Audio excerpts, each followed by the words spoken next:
Hello students, welcome to सनित्रा tutorial classes. तो आप सब कैसे हैं? उम्मीद करता हूं आप अपने परिवार के साथ स्वस्थ और मस्त होंगे।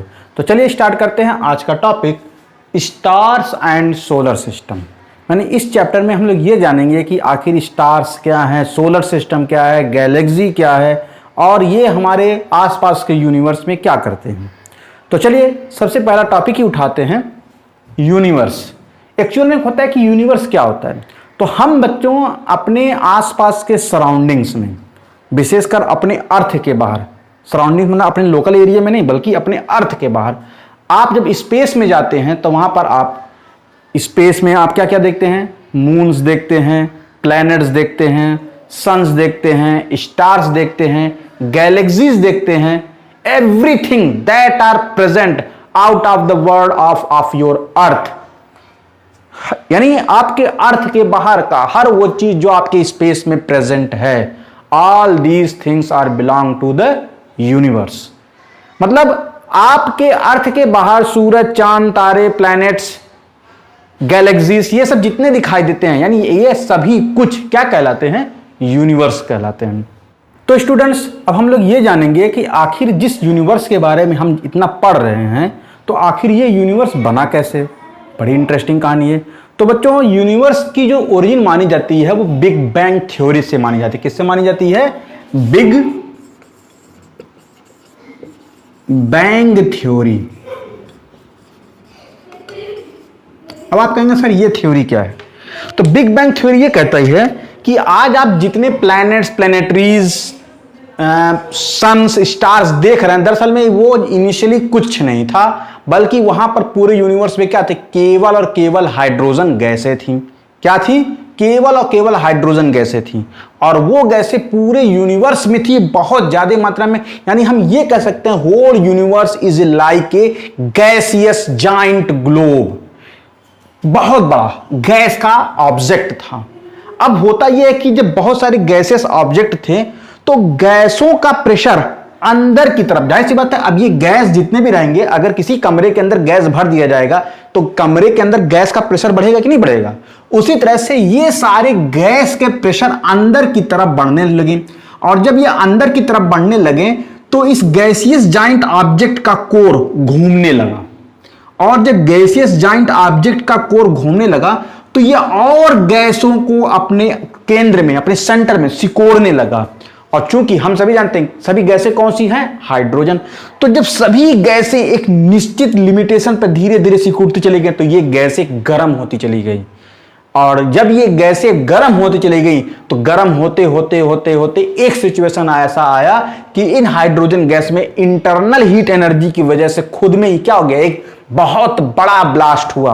अगर हम उस ब्लास्ट की तुलना आज के हाइड्रोजन बम या एटम बम से करें तो उतना बड़ा ब्लास्ट करने के लिए हम लोगों को मिलियन ट्रिलियन, आज के हाइड्रोजन बम का जो मिलियन ट्रिलियन गुना हमें हाइड्रोजन बम लेकर के तब फोड़ना पड़ेगा, तब जो एक्सप्लोजन होगा वो एक्सप्लोजन बिग बैंग थ्योरी को शायद बराबर कर सके। तो जब ये एक्सप्लोड हुआ तब इसके अंदर का सारा मैटर क्या होगा? यूनिवर्स में एक्सपैंड कर गया। और जब इसके मैटर का यूनिवर्स में सारा मैटर एक्सपैंड कर गया तो उन्हीं मैटर से छिटक छिटक करके बनने लगी गैलेक्सी, बनने लगी। और जैसे हमारी गैलेक्सी का नाम मिल्की वे है तो उसका भी निर्माण हुआ। हमारे गैलेक्सी के सबसे नजदीकी मिल्की वे का नाम साइरस है तो वहां पर साइरस का निर्माण होने लगा। तो इस प्रकार से दूर दूर जा करके ये सारे गैलेक्सीज, नेबुलाज, प्लैनेट्स, प्लैनेटरीज, स्टार्स का फॉर्मेशन हुआ। और जिस समय ये एक्सप्लोड हुआ वहीं से टाइम t=0 माना जाने लगा। मतलब यहीं से समय की उत्पत्ति भी मानी जाती है। तो स्टूडेंट्स, अब हम लोग पढ़ते हैं स्टार्स क्या होते हैं। तो स्टार्स की एक सिंपल सी डिफिनीशन है, जैसा कि आपके बुक में भी है, कि the jewel like glowing object. यानी ज्वेल माने जैसे हीरे जवाहरात होते हैं, जैसे चमकते हैं ना, तो jewel like glowing object that twinkling into the sky are called stars. यानी आपको आकाश में जो हीरे जैसे, नगों जैसे चमकते हुए बहुत सारे छोटे छोटे डॉट्स दिखाई देते हैं, दरअसल में वो क्या कहलाते हैं? स्टार्स कहलाते हैं। लेकिन अगर आप बच्चों स्टार्स को देखेंगे तो दरअसल में वो स्टार्स हैं ही नहीं, क्योंकि आपके अर्थ से बहुत दूरी पर हैं। तो इसलिए वो आपको बहुत छोटे दिखा दे, ट्विंकलिंग करते दिखा दे, लेकिन अगर आप उनके नजदीक जाके देखेंगे तो ये एक एक सूरज के बराबर बड़े हैं। यानी जितना बड़ा आपका सूरज है, कुछ तो स्टार्स आपके सूरज से कई हजार गुना बड़े हैं। तो इन्हीं ग्लोइंग ऑब्जेक्ट को हम लोगों ने अर्थ में, अगर नजदीक होता तो हम इसको सूरज कहते हैं, और जब यही दूर है तो हम इनको क्या कहते हैं, स्टार्स कहते हैं। यानी ये कह सकते हैं कि आपका अर्थ के नजदीक का जो सबसे तारा है वो कौन है, स्टार्स, सूरज है। तो ये जो सूरज है आपके सोलर सिस्टम को एनर्जी देता है। लेकिन सोचिए अगर कोई दूसरा सोलर सिस्टम मौजूद है और वहां पर आपका सूरज दिखाई दे रहा होगा, तो वो लोग इसको क्या कहते होंगे, इसको भी कहते होंगे कि ये स्टार्स है। तो वही हमने बताया कि stars are gaseous giant like sun and our sun is a star of our solar system. जो हमारा सूरज है वो हमारे सोलर सिस्टम का क्या है, एक स्टार है। तो अब क्वेश्चन ये होता है कि सर ये आखिर ये सूरज चमकते कैसे हैं। बड़ा आसान सा क्वेश्चन है। सूरज जो बनने की प्रक्रिया में ही अगर आप ध्यान से देखेंगे तो सूरज जिन गैसों से बनता है, याद करिए बिग बैंग थ्योरी, तो वहां पर भी गैसों पे इतना ज्यादा प्रेशर लगा कि वो गैसें जब एक्सप्लोड हो गई तो वो प्रेशर आज तक वर्क करता है इस गैस में। होता यहां पर भी वही सेम कंडीशन है कि इसके सेंट्रल कोर के अंदर ये गैसें बहुत तेजी से अंदर की तरफ खिंचती हैं, और जब गैसें ये अंदर की तरफ खिंचती हैं तो दो हाइड्रोजन गैस मिलकर के हीलियम में कन्वर्ट हो जाता है। फिर हीलियम गैस जब मिलते हैं तो ये हाइड्रोजन और S3 यानी हाइड्रोजन 3 में स्प्लिट होते हैं और साथ में क्या निकालते हैं, बहुत ज्यादा मात्रा में एनर्जी। ये एनर्जी आपके हाइड्रोजन बम के से भी, यानी वो एटम बम की भी एनर्जी से क्या होती है, बहुत ज्यादा मात्रा में निकलती है। तो इस प्रकार से इन्हीं की ताकत की वजह से हमारा सूरज क्या तक चमकता है और हीट एनर्जी को क्या करता है, प्रोड्यूस्ड करता है। तो स्टूडेंट्स हम लोग आ जाते हैं प्लैनेट्स के बारे में। तो क्वेश्चन होता है कि सर प्लैनेट्स क्या होते हैं। तो देखिए आपके यूनिवर्स में बहुत सारी चीजें इधर उधर भी घूमती रहती हैं, कुछ लगातार घूम ही रही हैं, कुछ बढ़ ही रही हैं, कुछ फैल रही हैं। लेकिन उनमें से कुछ ऑब्जेक्ट्स ऐसे होते हैं जिनके पाथ फिक्स्ड हो गए हैं, और वो पाथ फिक्स्ड ऐसे हुए कि वो एक सर्कुलर पाथ में घूम रहे हैं, और उनका जो सेंटर होता है कोई ना कोई स्टार्स होता है। यानी अगर कोई भी object that are revolved around a fixed circular path around a stars, तो हम लोग उसको क्या कह देते हैं, प्लेनेट कह देते हैं। तो यहां पर देखिए मैंने वही बताया कि those rocky and gaseous giant that revolves around a stars, bracket में आप सन भी कह सकते हैं, in a fixed circular path are called planet। यानी हर वो चीज जो सूरज के चारों तरफ एक फिक्स्ड सर्कुलर पाथ में चक्कर लगाती है और उसका सेंटर में क्या होता है, सूरज होता है, तो इसको हम लोग क्या कहते हैं, प्लैनेट्स कहते हैं। और आप सभी को पता है कि हमारे सोलर सिस्टम में कुल 9 प्लैनेट्स हैं। उनमें से एक का नाम है Venus, mercury, earth, Mars, Jupiter, Saturn, Uranus, Neptune and Pluto. Pluto को 2017 में पहले इसको बाहर कर दिया गया था, फिर 2018 में इसको फिर से अंदर रख लिया गया था। अब क्वेश्चन है तो क्यों इसको बाहर कर दिया गया था और क्यों इसको अंदर कर लिया था। प्लूटो का जो साइज है हमारे मून का आधा है, यानी हमारा जो एक सैटेलाइट्स है मून, उसके डायमीटर का आधा है, यानी बहुत छोटा है। तो और छोटा होने की वजह से इसको पहले बात क्या कर दिया गया था, इसको कहा गया कि ये प्लेनेट नहीं बल्कि क्या एक कॉमेट है। और इनको क्यों बाहर कर दिया गया था, हम सभी जानते हैं कि हमारे सोलर सिस्टम में अलग अलग प्लैनेट्स की अपनी अपनी निश्चित ऑर्बिट्स होते हैं। लेकिन जो प्लूटो होता है, ये प्लूटो यूरेनस के ऑर्बिट्स को कहीं ना कहीं इंटरसेक्ट कर रहा था, जिसकी वजह से, और क्योंकि प्लैनेट्स क्या होते हैं जो सूरज के चारों तरफ चक्कर लगाते हैं और कोई भी प्लैनेट का ऑर्बिट दूसरे प्लैनेट के ऑर्बिट को इंटरसेक्ट नहीं करता, तो इसी वजह से लोगों ने प्लूटो को क्या डाल दिया, एक कॉमेट में, एक एस्टेरॉयड में डाल दिया। लेकिन फिर इसको क्यों वापस में आकर के सूरज डाल दिया गया। दरअसल में क्या, जो एस्टेरॉयड्स होते हैं वो कई प्लैनेट के ऑर्बिट पाथ को इंटरसेक्ट करते हैं, लेकिन ये केवल यूरेनस के सर्कुलेटरी पाथ को क्या करता है, इंटरसेक्ट कर रहा है। और यही वजह है कि इसको फिर से दोबारा हमने किस में डाल दिए, प्लैनेट के दरिये के अंदर डाल दिया गया। So students, we are talking about the satellites. The next question is the what is satellites. मैंने आपको पहले ही कह दिया था कि anything that revolve around a planet, यानी हर वो चीज़ जो किसी प्लैनेट के चारों तरफ घूमती है उसको हम लोग क्या कहते हैं, सैटेलाइट कहते हैं। मैंने ये भी बताया था कि सैटेलाइट आजकल की इन्वायरमेंट में दो टाइप के होते हैं, एक नेचुरल जो पत्थर, रॉक्स और गैसों के बने होते हैं जो किसी प्लेनेट के चारों तरफ चक्कर लगाते हैं, और दूसरे जो होते हैं मेटल, सिलिकॉन्स और नॉन मेटल से बने हुए वो सिग्नल देने वाले सैटेलाइट्स जिनको इंसान बनाते हैं, उनको हम लोग आर्टिफिशियल सैटेलाइट्स कहते हैं। तो मैंने यहाँ पर आपको सारे सैटेलाइट्स के बारे में एक इन्फॉर्मेशन दिया है कि एक्चुअल में हमारे प्लेनेट में कुल जब 9th प्लेनेट हैं तो कुल के सभी प्लेनेट के पास कितने कितने सैटेलाइट्स हैं। तो चलिए देखते हैं। सबसे पहले आते हैं मरकरी और वीनस पे। चूंकि दोनों का नाम मैंने साथ इसलिए लिख लिया हुआ है क्योंकि सैटेलाइट के मामले में इनकी जो संख्या है वो क्या है, 0, नो सैटेलाइट।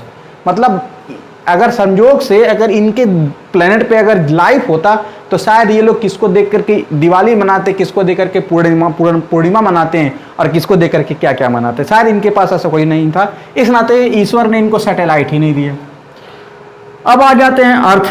हम लोगों के पास एक सैटेलाइट है जिसका नाम है मून, और हम लोग इसी को देख करके ईद मनाते हैं, इसी को देख करके हम लोग दूध का चांद देख कहते हैं, ईद का चांद, पूर्णिमा का चांद, सब यही है।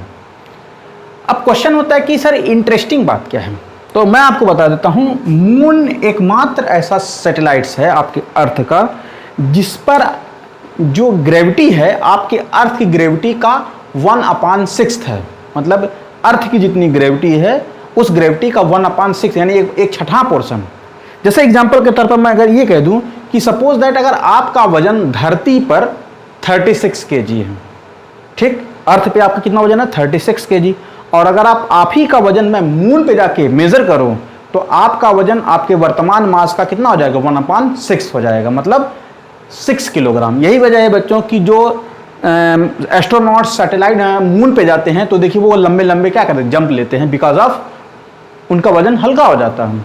तो यही वजह है कि हमारे मून के पास, और दूसरी वजह की अब क्वेश्चन है कि सर आखिर मून के पास इतनी ग्रेविटी कम क्यों है। तो सबसे पहली बात रीजन ये है कि हर प्लैनेट की ग्रेविटी उसके कोर पे डिपेंड करती है। याद करिए हम लोगों ने टेक्टोनिक प्लेट पढ़ा था, मैंने आपको बताया था अर्थ का कोर जिसके अंदर निकल, आयरन, कोबाल्ट पिघली हुई अवस्था में मिलते हैं।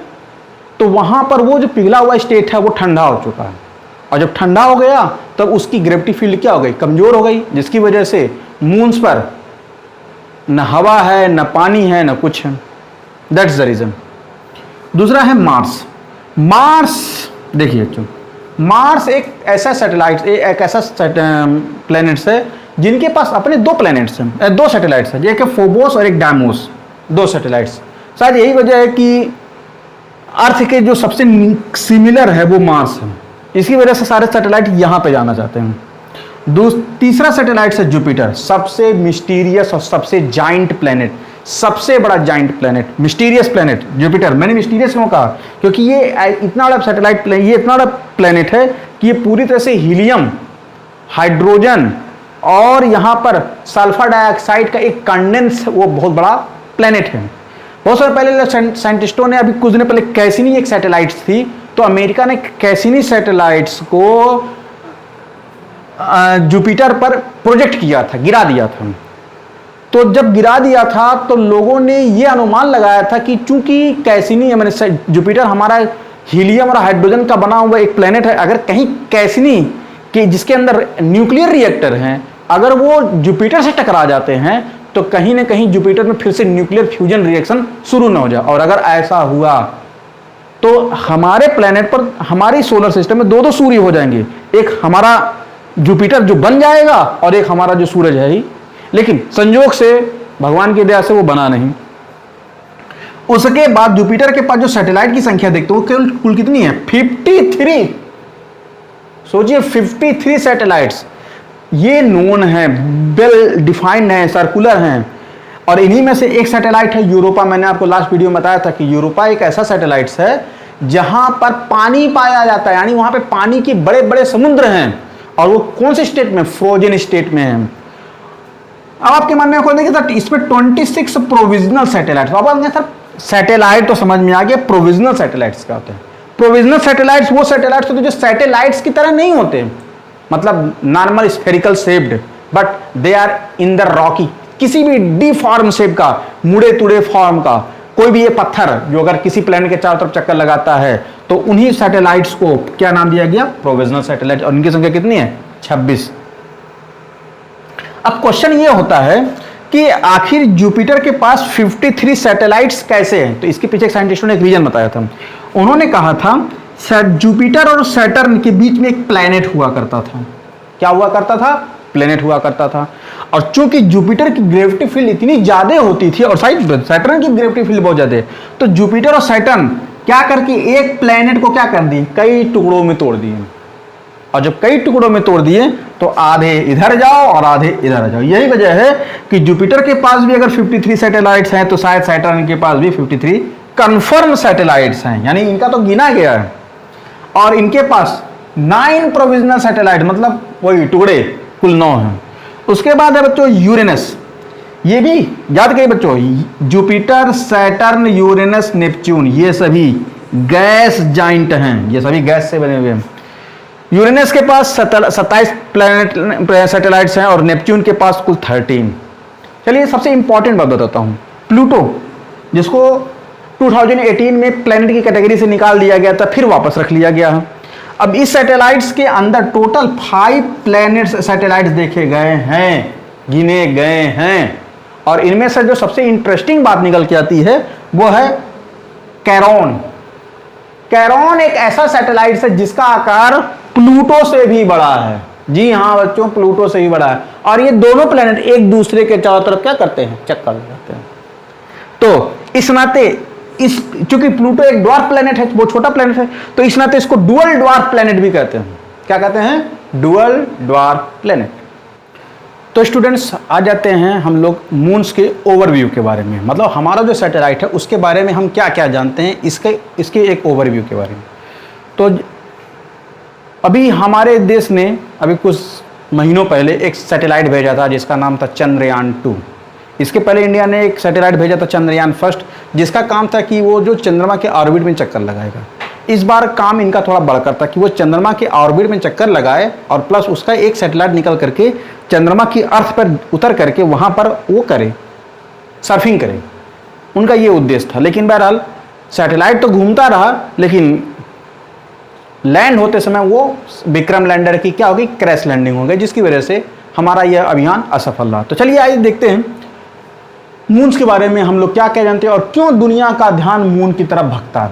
रीजन ये है कि मून हमारे अर्थ का एकमात्र सैटेलाइट है, ये पहली बात हो गई। दूसरा कि हमारे अर्थ से अभी तक का सबसे नज़दीकी सैटेलाइट यही है, जो कि 3,84,400 किलोमीटर के डिस्टेंस पे प्रेजेंट है। टाइम पीरियड ऑफ रिवोल्यूशन, मतलब आपका जो सैटेलाइट्स है मून, वो आपके अर्थ का एक रिवोल्यूशन कितने दिनों में पूरा करता है? तो ये है 27 डेज और 8 आवर, 27 दिन और 8 घंटा। तो उसके बाद आ जाते हैं डायमीटर ऑफ मून्स। क्वेश्चन ये था कि आखिर मून का डायमीटर्स क्या है? तो देखिए इसका जो डायमीटर है वो 3,475 किलोमीटर, लगभग 3475 किलोमीटर उसका क्या है? डायमीटर है। अगर हम उसके एटमॉस्फेयर की बात करें और लाइफ की बात करें तो सबसे पहले बात देखें, जिस प्लैनेट का ग्रेविटेशनल फील्ड कमजोर होता है उस प्लैनेट पे लाइफ सर्वाइव नहीं करती। सिंपल सी बात है। अब क्वेश्चन होगा कि सर ग्रेविटेशनल फील्ड का लाइफ की सर्वाइविलिटी पर क्या प्रभाव पड़ता है? मैं आपको कुछ दिखाने की कोशिश करता हूं। जैसे मान लिया हमारा ये जो अर्थ है, ठीक, तो हमारे अर्थ के चारों तरफ हमारे अर्थ के कोर से मैग्नेटिक फील्ड निकलती है इस तरह से। और जब ये मैग्नेटिक फील्ड निकलती है तो इसका काम क्या होता है? ये हमारे अर्थ का एक क्या है? सुरक्षा कवच है। होता ये है कि ये सूरज से फ्लेयर चलती है। अब कहेंगे सर फ्लेयर क्या होता है? सूरज से प्रोटॉन की आंधी चलती है, यानी इस पर केवल H+H+H+ की आंधी चलती है। और इनके अंदर बहुत ज़्यादा मात्रा में क्या आती है? डिस्ट्रक्टिव पावर होती है। तो जब वो हमारे सैटेलाइट्स के इन फील्ड से होकर गुजरते हैं तो ये जो है इनको क्या कर दे? रिफ्लेक्ट कर देती है, जिसकी वजह से इनका हमारे अर्थ पर कोई प्रभाव नहीं पड़ पाता। तो प्रभाव किस पे डालते हैं? आपने देखा होगा उस वक्त हमारे सैटेलाइट्स हमारे अर्थ के चारों तरफ क्या करते हैं? चक्कर लगाते हैं, तो इन्हीं को डैमेज कर पाते हैं।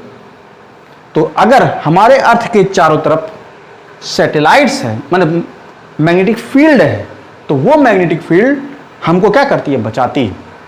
उसके बाद बच्चों आ जाते हैं ग्रेविटी। जैसा कि आपको मैंने बताया इसकी ग्रेविटी, आपकी अर्थ की ग्रेविटी का क्या है, 1/6, बहुत कमजोर। अगर अब क्वेश्चन है कि ग्रेविटी क्यों होती है, एक्चुअल में जो मैग्नेटिक फील्ड इनके चारों तरफ जमा होती है तो वो हमारे प्लैनेट के चारों तरफ जो गैसें होती हैं उनको बांधे रखने का काम करती है, और अगर ये कमजोर हो गया तो ये सारी गैसें क्या हो जाएंगी, बाहर निकल जाएंगी। दिन के समय में इसका टेम्परेचर 123 डिग्री सेल्सियस होता है बच्चों। कहने का मतलब क्या कि अगर आप एक बर्फ का टुकड़ा रख दे, बर्फ का टुकड़ा, तो वो बर्फ का टुकड़ा बिना लिक्विड स्टेट में जाए सीधे किस में कन्वर्ट हो जाएगी, गैसियस स्टेट में कन्वर्ट हो जाएगी। इतना ज़्यादा टेम्परेचर है।